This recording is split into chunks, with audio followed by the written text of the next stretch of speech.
So the fourth type of data structure we are going to see are the sets. These are basically the mathematical sets which we learn in the mathematics. So this can be created using by the similar notations as we use in our mathematics. Let's take an example of number set. We have to use the curly braces and then we can give any number of elements. So let's comment this and print this set. So print num set. So you can see here a set got printed. So we can also change this and add some more elements as 6, and let's repeat and see what happens.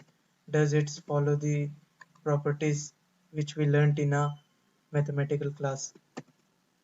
So here you can see that the set now got printed with the 1 to 6 values only, as we here repeated the 3, 2 and 1, but due to the properties of the set that it doesn't contain any repetitive values, here also the repetitive values automatically vanished.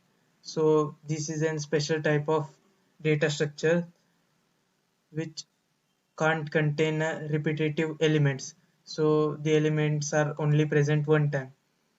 So as we saw in our mathematics, we can perform various functions on our set.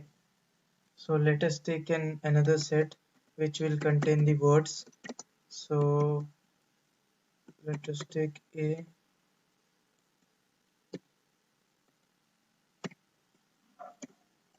B and C. So let's print this out using word set.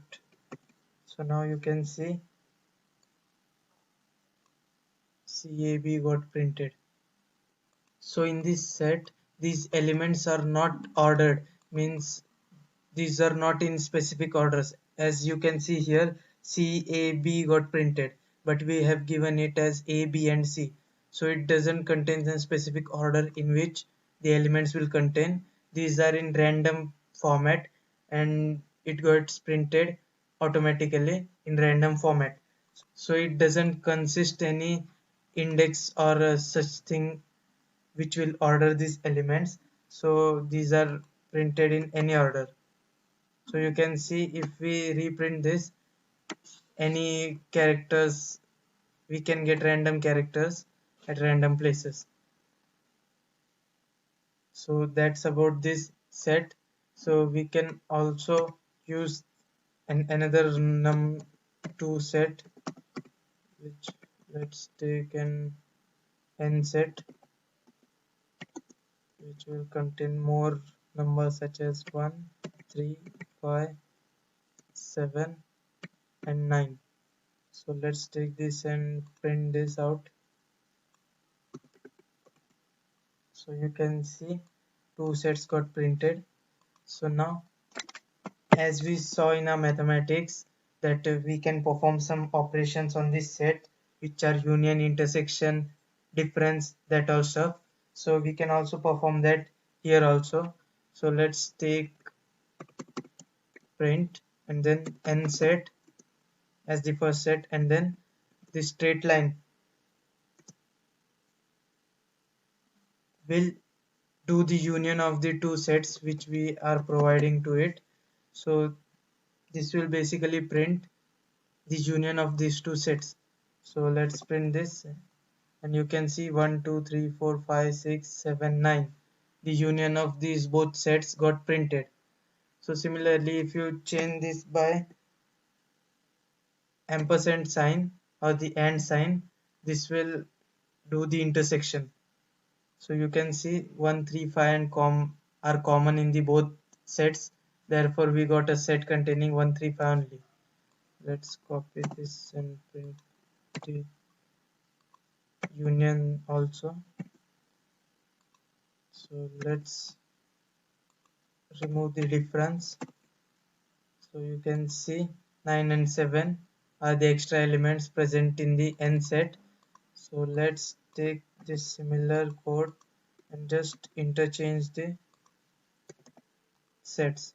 So you will find the difference. So here 2, 6, 4 are the extra sets. So what does this minus does? This actually removes the difference. Means considering n set. Means first this set is considered and the elements from the num set. Let's rename this to n. So control D to select all occurrence and then D. Let's change this to D and this to E.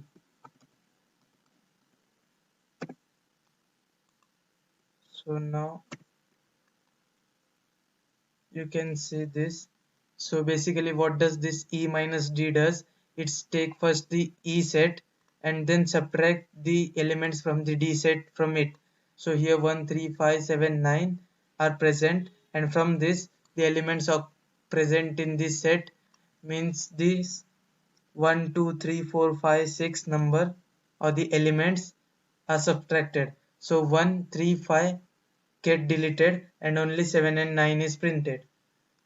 So in the next step D minus E just does its opposite. So it will take the D set and remove the elements present in the E set.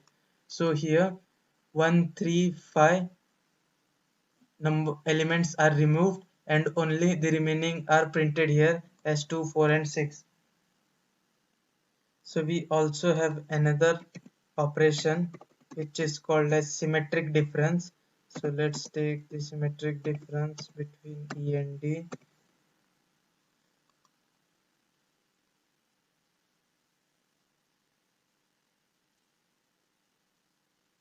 So this symmetric difference operation just perform a operation such that it doesn't take the common elements in the both set, it takes the uncommon elements in the both set. So we can say it as the complement of the intersection of E and D. So this is a set of numbers present not present in both sets.